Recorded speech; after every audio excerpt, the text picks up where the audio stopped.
दोस्तों, आज की कहानी एक ऐसी हॉरर स्टोरी है जहां एक भूत सिर्फ डराता नहीं बल्कि बच्चों से प्यार भी करता है।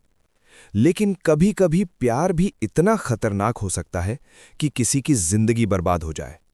और आज की मूवी का नाम है मामा। तो कहानी शुरू होती है एक आदमी से जिसका नाम है जेफरी।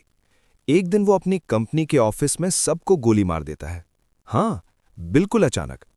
और फिर वो अपनी दो छोटी बेटियों विक्टोरिया और लिली को लेकर जंगल की तरफ भाग जाता है। बाहर तेज बर्फ गिर रही होती है, रोड स्लिपरी होती है और गाड़ी का एक्सीडेंट हो जाता है। जेफरी बच्चियों को लेकर जंगल के अंदर एक पुराने कैबिन में पहुंच जाता है।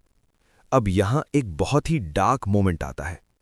जेफरी डिसाइड करता है कि वो अपनी बेटियों को भी मार देगा ताकि कोई उन्हें दुख न दे। वो गन निकालता है। विक्टोरिया रो रही होती है और जैसे ही वो ट्रिगर दबाने वाला होता है, अचानक पीछे से एक अजीब सी शैडो आती है और उस आदमी को खिड़की से बाहर घसीट कर मार देती है। और यहीं से शुरू होती है एक अजीब और डरावनी कहानी। अब सोचो, दो छोटी बच्चियां जंगल के एक पुराने घर में बिल्कुल अकेली। लेकिन असली बात यह है, वो अकेली नहीं थी। 5 साल बाद लूकस अपने भाई जेफरी को अब भी ढूंढ रहा होता है। फाइनली सर्च टीम को जंगल में वो कैबिन मिल जाता है। जब वो लोग अंदर जाते हैं तो जो वो देखते हैं वो किसी नाइटमेयर से कम नहीं होता। विक्टोरिया और लिली जिंदा होती हैं, लेकिन उनका बिहेवियर बिल्कुल जानवरों जैसा हो चुका होता है। वो सीधा चलती नहीं बल्कि चारों हाथों पर चलती हैं, जैसे किसी ने उन्हें जंगल में पाला हो।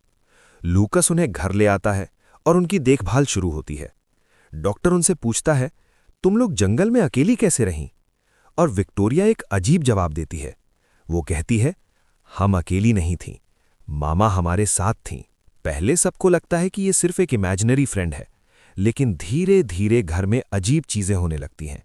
रात को फुटस्टेप्स, दरवाजे अपने आप खुलना और बच्चियां हवा में किसी इनविजिबल चीज से बात करना।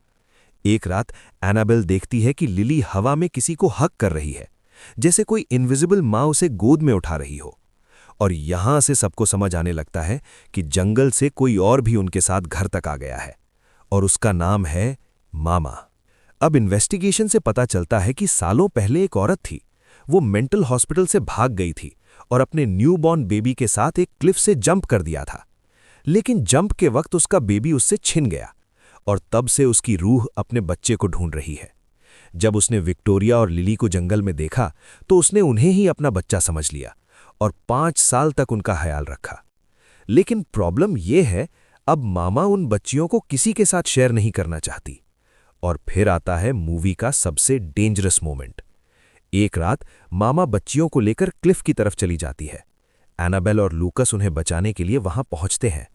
क्लिफ के एज पर मामा का असली रूप नजर आता है, एक टूट चुकी, दर्द भरी रूह जो सिर्फ अपने बच्चे को चाह रही है। विक्टोरिया मामा को समझाती है, लेकिन लिली मामा को छोड़ना नहीं चाहती। और फिर एक ऐसा डिसीजन होता है जो सब कुछ बदल देता है। मामा लिली को लेकर क्लिफ से नीचे कूद जाती है। विक्टोरिया बच जाती है, लेकिन लिली हमेशा के लिए मामा के साथ चली जाती है। और यहीं खत्म होती है ये डरावनी और इमोशनल कहानी। एक ऐसी रूह की कहानी जो सिर्फ एक मां बनना चाहती थी।